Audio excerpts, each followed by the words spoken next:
Assalamualaikum. Hari ini kita akan membuat aktiviti 3.11. Murid-murid boleh rujuk muka surat 165. Okey, dalam aktiviti ini, guru asas sains komputer anda ingin membangunkan satu acucara yang mengendalikan ujian kuis bagi operator yang mempunyai 5 soalan.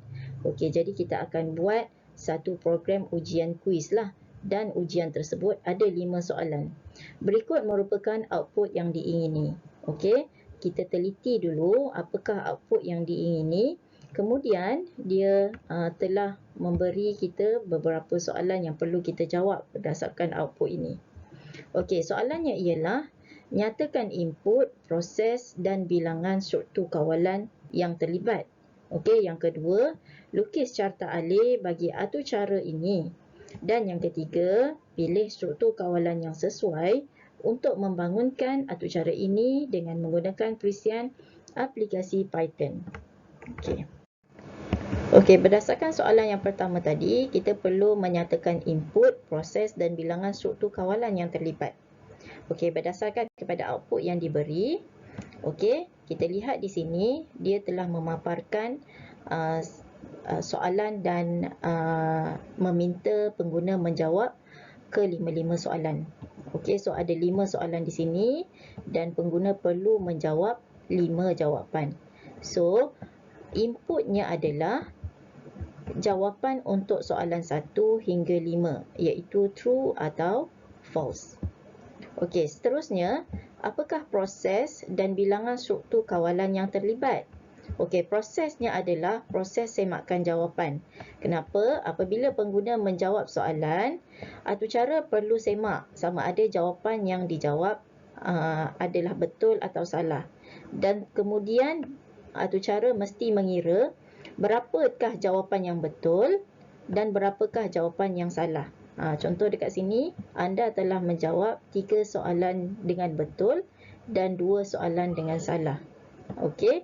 Kalau katakan pengguna menjawab kesemuanya betul, okey, so outputnya adalah tahniah, ucapan tahniah. Okey. So di sini kita perlu buat satu atur-cara untuk program itu boleh menyemak kita punya jawapan. Okey, seterusnya bilangan struktur kawalan yang terlibat. Okey. Terdapat 3 jenis struktur kawalan yang akan terlibat dalam pembinaan atur-cara inilah. Okey, iaitu struktur kawalan pilihan, struktur kawalan ulangan dan struktur kawalan pilihan bersarang. Baik, soalan kedua ialah kita perlu melukis carta alih bagi atur-cara ini. Okey, berdasarkan output yang telah diberi, so kita akan bina carta alih. Baik, yang pertama kita mulakan dengan simbol mula. Seterusnya, kita akan setkan pembilang sama dengan 1. Ini untuk sinteks while. Okey, di mana selagi ia memenuhi syarat, maka pengulangan arahan akan berlaku. Okey, kemudian kita isytiharkan I sama dengan 1. Ini untuk sinteks for.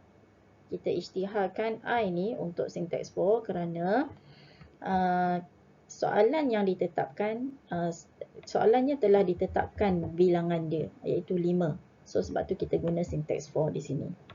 Seterusnya, kita akan isytiharkan pemboleh ubah betul sama dengan kosong, salah sama dengan kosong, dan juga A, B dan C, di mana A, B, C ni memegang nilai yang tetap. Jadi, ini kita isytiharkan sebagai pemalar lah, tidak berubah. Okey. Seterusnya, kita pergi kepada carta alih aliran syarat. Okey, selagi masih ada soalan. Okey, selagi masih ada soalan, jika ya, maka dia terus kepada syarat kedua selagi pembilang ialah 1. Maksudnya, dia perlu memenuhi syarat ini. Syarat yang kita setkan. Okey. Kemudian, jika ya, maka paparkan soalan. Okey, soalan akan dipaparkan. Inilah soalan seperti mana yang terhasil di sini. Okey, seterusnya dia akan melakukan proses penambahan bagi pemboleh ubah I. Okey, Setelah paparkan soalan, proses penambahan bagi I 1 tambah 1 dilakukan untuk apa? Untuk aliran ini pergi kepada soalan seterusnya. Okey? Baik. Adakah I sama dengan 5? Okey. Jika tidak, okey, sekarang I 2. Okey. So, I tak sama dengan 5. So, jika tidak, maka pengguna diminta menjawab soalan 1. Jadi, paparan kepada permintaan kepada arahan untuk pengguna menjawab soalan 1. Okey, seterusnya, Atucara akan menyemak sama ada jawapan yang dijawab tu adakah dia betul atau tidak. Okey, jika betul, maka tambah 1 markah pada pemboleh ubah betul. Jika salah, maka akan tambah 1 markah, akan ditambah 1 pada pemboleh ubah salah. Okey, akan ditambah 1 pada pemboleh ubah salah. Baik, seterusnya dia akan menuju ke aliran pengguna diminta untuk menjawab soalan yang kedua pula. Okey. Baik, bagi isyarat ini semua, dia akan menuju, jika dia tidak memenuhi syarat, maka dia akan menuju kepada arahan paling last sekali, iaitu apabila tak memenuhi syarat pembilang. Yang last ni. Dan soalan pun dah habis. Dan juga I, apabila dia belum lagi sama dengan 5. Dia sudah pun sama dengan 5. Okey. Maka dia akan menuju kepada syarat yang terakhir. Okey. Okey, pada bahagian ini pengguna diminta menjawab soalan kedua.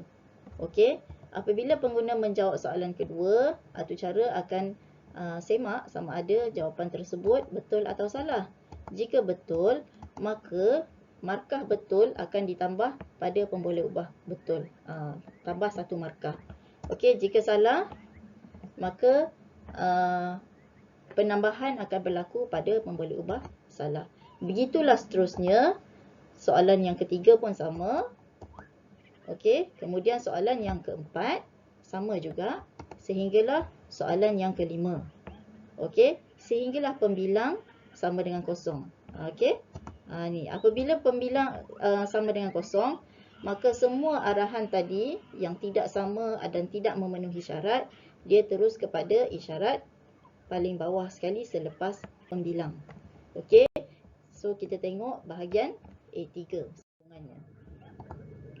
Okey, bahagian sini apabila atucara semak, okey, markah betulnya bila sama dengan 5, jika sama dengan 5, maka paparkan tahniah. Anda telah menjawab dengan betul. Okey. Jika betul tak sama dengan 5, maka atucara akan paparkan bilangan yang dijawab betul dan salah. Di sini atucara terus memaparkan berapa bilangan betul dan berapa bilangan salah. Seterusnya arahan ataupun nasihat untuk kita membuat ulang kaji. Okey, kemudian selesai. Baik, ini adalah atucara yang cikgu telah bina berdasarkan kepada carta alih dan output yang diberi dalam soalan tadi. Okey, so kita cuba run lah atucara ni. Okey, jadi outputnya adalah okey. Di sini atucara meminta pengguna menjawab soalan-soalan berikutlah. Soalan 1 sehingga 5. Jadi telah diberi nilai A, B dengan C. Di mana nilai ni cikgu telah tetapkan ia sebagai pemalar. Di sini tetapkan dia sebagai pemalar dan dia tidak berubah. Jadi untuk setiap soalan ni kita akan jawablah adakah A lebih besar daripada B. Kita lihat A 12, B 5. So dia lebih besar, true.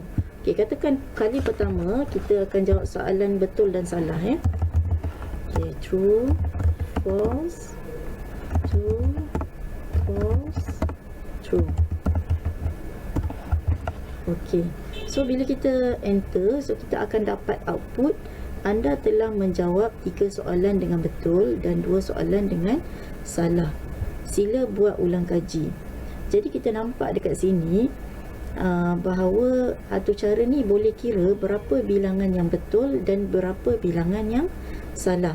Okey, kita cuba run sekali lagi.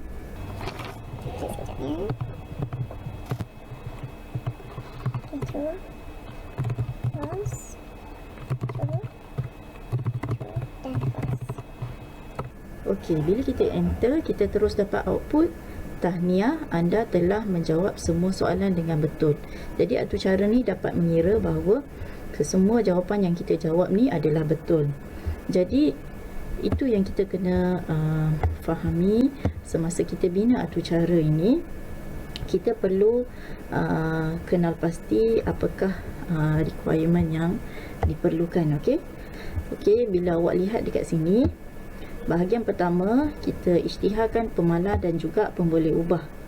Okey, seterusnya ini adalah untuk paparan. Okey, seterusnya cikgu gunakan struktur kawalan ulangan for. Jom in soalan. Maksudnya bilangannya telah pun ditetapkan, sebab itu cikgu gunakan syntax for lah sebagai struktur kawalan ulangan. Ini while pembilang, selagi dia sama, pembilang ni sama dengan 1, maka dia akan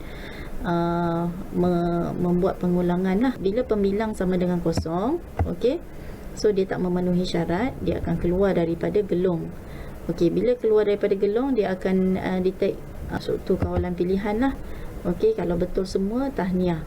Kalau ada salah, maka dia akan kira jawapan yang betul berapa dan jawapan yang salah berapa. Okey, di dalam ni ialah struktur kawalan pilihan bersarang. Sebab apa? Sebab ada if terbenam. Di dalam if ada if.